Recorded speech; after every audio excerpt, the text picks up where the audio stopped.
Step 4. Creating the 3D script. Click the 3D script window button to open the 3D script in a separate window. Type in the following lines of code into the 3D script window.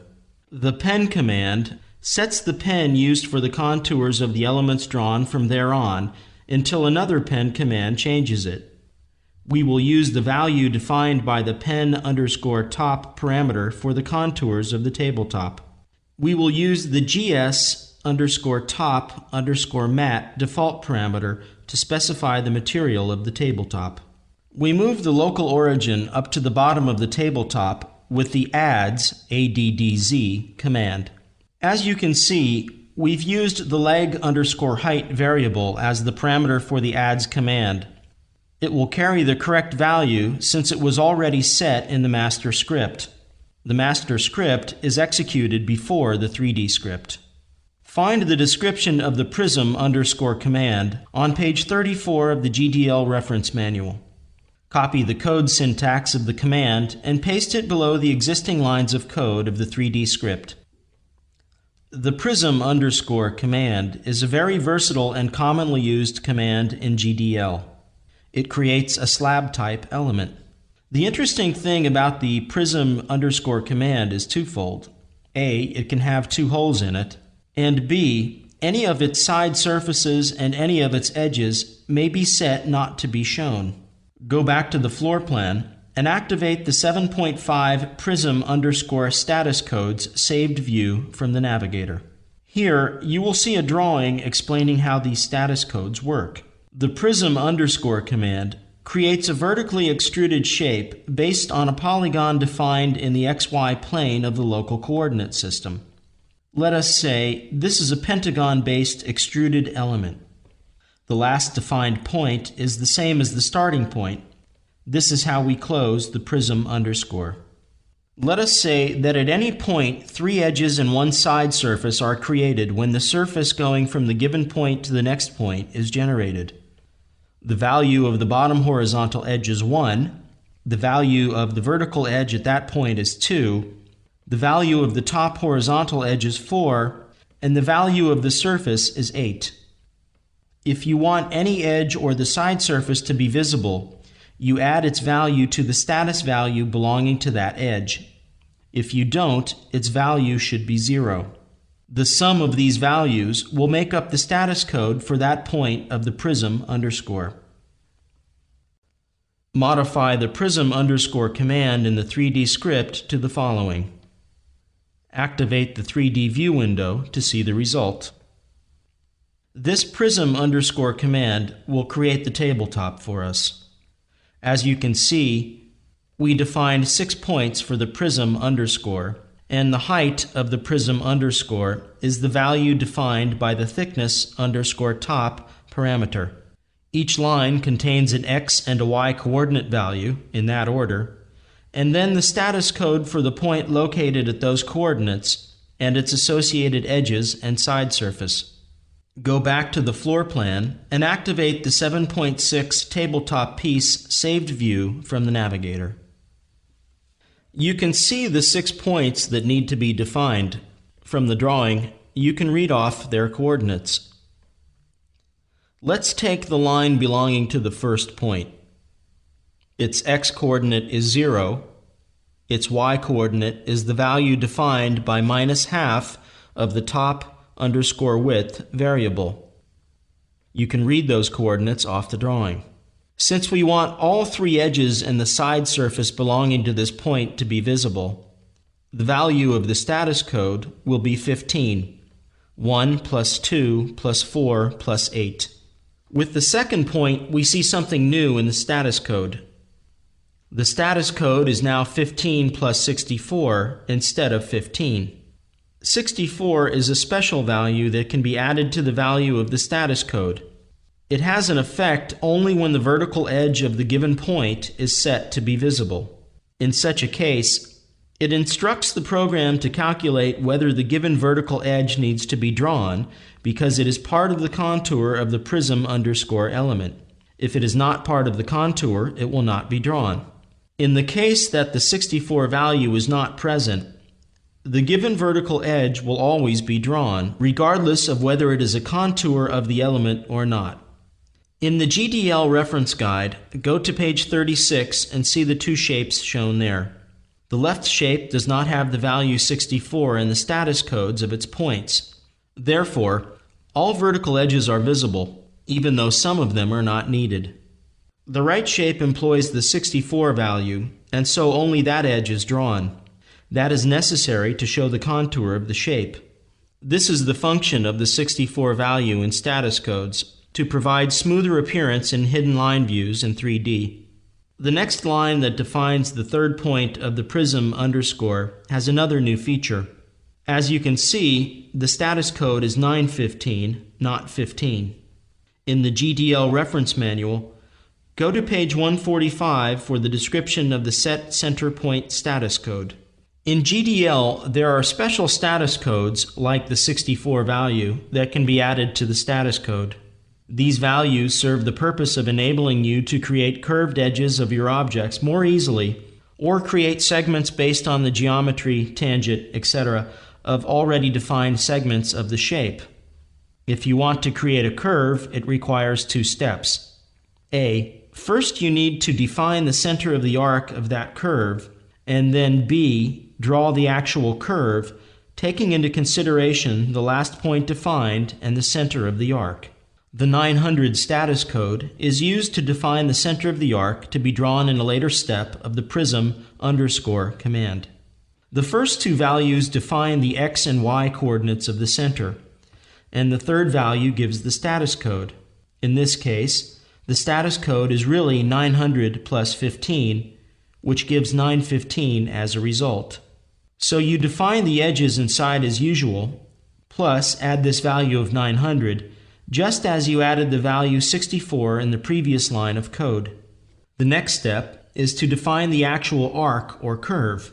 The next line of code does this. In the GDL reference manual, go to page 147 for the description of the arc using center point and angle status code. The 4000 status code drawn and curved segment, which is a true arc, uses the center point just defined and an angle value. In this line of code, out of the three values given, the first value is always 0, the second value defines the angle of the arc, and the third value is 4000 plus the normal status value of the edges and side surface. Notice that the value is now 4013. 13 now means 1 plus 0 plus 4 plus 8, meaning that we don't want to see the vertical edge at the start of the curve.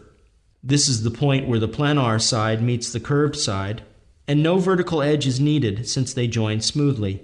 The next 2 points offer nothing new. The last point's status code is again interesting. The status code is -1. Notice that the x and y coordinates of the point are the same as those of the first point. This is the clue to the status code. It is a sign that we close the shape.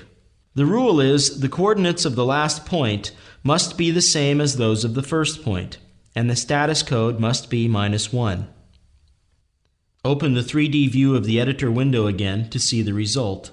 In the 3D view, use the orbit feature to turn the shape around. You can see that the correct contour is always shown. Modify the third line of the prism underscore command to the following. Take out the 64 part. Activate the 3D view window to see the change. As you can see, the vertical edges appear in the curved portion of the tabletop. This is why we need the 64 status code. Modify the third line of the prism underscore command back to its original by putting back the 64 part.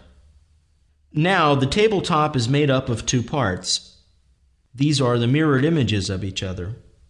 We could script both separately, or we can use so-called subroutines to save programming effort. A subroutine is a portion of GDL which contains code that needs to be executed more than once. In such a case, it's advisable to put this code into a subroutine and call this subroutine several times to perform the same task again and again. A subroutine has 3 parts. 1. A label. 2. The actual code of the subroutine. And 3. a return command. We will make a subroutine out of this prism underscore command. Modify your code in the following way. We put a label before the prism underscore command. The label can be a number or a text string with a colon after it. Example 100 colon. The return command tells ArchiCAD that the subroutine is finished, and now it can return to that line of code that called the subroutine and continue executing the code from the next line there. Subroutines must be called to be executed. The command used for calling a subroutine is called goSub. In the 3D script window, place the following lines of code after the adds line. The goSub command will call our subroutine at label 100. The end command ends the script. The reason it's needed is because otherwise the code would again reach the 100 colon label and execute the commands of the subroutine again. However, when it reaches the return command, it would give an error message because the code cannot return to anywhere, since it was not called by a goSub command. The way these kinds of scripts are structured is subroutines are usually placed at the end of the script, and they are always preceded by an end command. Activate the 3D view. See that this actually did not modify the generated shapes. The lines that generate the shape are executed only once. Between the goSub and end lines, paste 3 lines of code so the result will be the following. We already know the mulx -1 command, mulx, and the advantage of the subroutine now becomes apparent. We mirror the direction of the x-axis of our local coordinate system, and again call the subroutine to generate the mirror tabletop piece. After returning from the subroutine, we undo the mulx command with the del command to restore the state of the local coordinate system prior to calling the macro the second time. Activate the 3D view to see the result. The other mirrored tabletop piece was generated. For the next task, we want to generate the insert piece in the middle. Place the following code before the end statement in the 3D script. Here, we see another if-then structure. ArchiCAD will check the value of the show underscore insert parameter. As you can see in the parameter list, the show underscore insert parameter is a Boolean type parameter. It can have 2 states, on and off, or in other words, yes or no. Numerically, this translates to 1 for on or yes, and 0 for off or no. In logic, 1 also means true, whereas 0 means false. In the above if-then structure, it is executed when the condition show underscore insert evaluates to true. This happens when the show underscore insert value is set to on, or yes, or 1.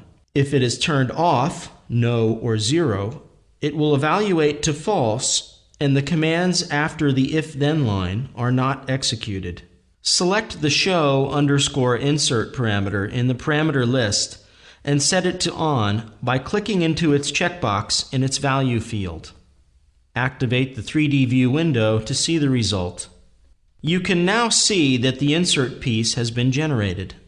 However, it now occupies the same place as the other 2 tabletop pieces. In real life, we would slide the top pieces sideways to make room for the insert piece. We will do the same in GDL. Find the 100 colon label in the 3D script and insert the following code between the 100 colon label and the beginning of the prism underscore command. First of all, what we need to do is to move the tabletop piece along the x-axis. We need to do it for both pieces, so we do it in the subroutine. We need to move it with half the width of the inset piece for both sides. This is a tricky statement.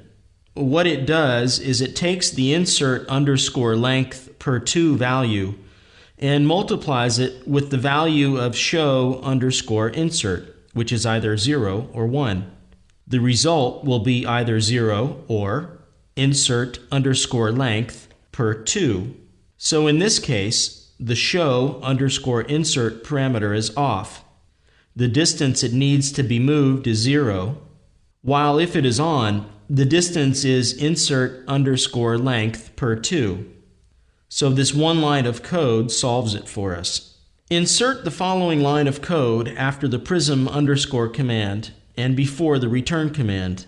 Check the result in the 3D view. The insert piece is now correctly in the middle, and the two top pieces are not overlapping it. Insert the following code after the if-then command and before the end command in the 3D script. This step will return the local coordinate system to the same position as the global coordinate system before we start creating the legs of the table. Save the changes made to the object. This concludes this chapter. In the next chapter, we will continue building out TableObject and learn even more about the programming environment and various commands.